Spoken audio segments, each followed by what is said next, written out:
அமைச்சர் அன்பில் மகேஷ் பொய்யாமொழி தலைமையில் அமைச்சரின் முகாம் அலுவலகத்தில் ஆசிரியர் சிறப்பு தகுதி தேர்வு குறித்து ஆலோசனை நடத்தப்பட்டு வருகிறது. கூடுதல் விவரங்களை செய்தியாளர் சங்கரன் வழங்கிட கேட்கலாம். சங்கரன், வணக்கம். இந்த ஆலோசனையின் சிறப்பம்சங்கள் என்னென்ன, மேலும் யாரெல்லாம் இதில் கலந்து கொண்டிருக்கிறார்கள், விவரங்களை பதிவு பண்ணுங்க.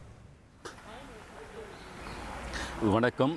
உச்சநீதிமன்ற தீர்ப்பின் அடிப்படையில் தமிழகத்தில் அரசு மற்றும் அரசு நிதியுதவி பெறும் பள்ளிகளில் பணியாற்றக்கூடிய இடைநிலை மற்றும் பட்டதாரி ஆசிரியர்கள் 2 லட்சம் பேர் கட்டாயமாக ஆசிரியர் தகுதி தேர்வை எழுதி தேர்ச்சி பெற வேண்டிய நிலைக்கு தள்ளப்பட்டிருக்கிறார்கள்.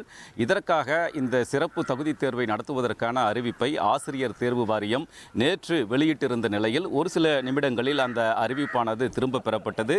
இந்த நிலையில்தான் இந்த சிறப்பு தகுதி தேர்வு விவகாரம் தொடர்பாக பள்ளிக்கல்வி அமைச்சர் திரு அன்பில் மகேஷ் பொய்யாமொழியுடைய தலைமையில் அமைச்சருடைய பசுமை வழிச்சாலையில் உள்ள முகாம் அலுவலகத்தில் தற்போது சற்று முன்னதாக அந்த ஆலோசனை கூட்டமானது நடைபெற்றது. இதில் பள்ளிக்கல்வித்துறை முதன்மை செயலாளர் சந்திரமோகன், ஆசிரியர் தேர்வு வாரிய தலைவர் ஜெயந்தி, பள்ளிக்கல்வி இயக்குனர் கண்ணப்பன், தொடக்கக்கல்வி இயக்குனர் நரேஷ் உள்ளிட்ட பல்வேறு அதிகாரிகள் இந்த கூட்டத்தில் கலந்து கொண்டார்கள். கிட்டத்தட்ட ஒரு அரை மணி நேரத்திற்கும் மேலாக இந்த ஆலோசனை கூட்டமானது நடைபெற்றது. இந்த ஆசிரியர் சிறப்பு தகுதி தேர்வை எவ்வாறு நடத்துவது, ஆசிரியர்களுக்கு எந்த மாதிரியான ஒரு சலுகைகளை எல்லாம் வழங்குவது, குறிப்பாக தேர்ச்சிக்குரிய மதிப்பெண்களை குறைத்து வழங்க வேண்டும் என்ற கோரிக்கைகள் எல்லாம் அரசுக்கு வைக்கப்பட்டிருக்கின்றன. இதில் என்னென்ன முடிவுகளை மேற்கொள்வது என்பது குறித்து விரிவாக அமைச்சர் உயர் அதிகாரிகளோடு ஆலோசனை மேற்கொண்டார். இந்த நிலையில் நாளை மீண்டும் இது தொடர்பான ஒரு கருத்து கேட்பு கூட்டமானது நடைபெறுகிறது.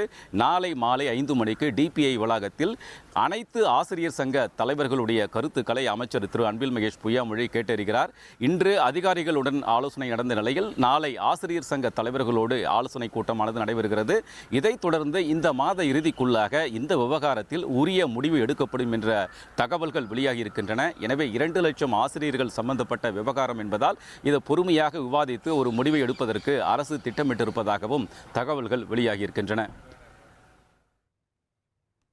களத்திலிருந்து தகவல்களை வழங்கியதற்கு நன்றி சங்கரன்.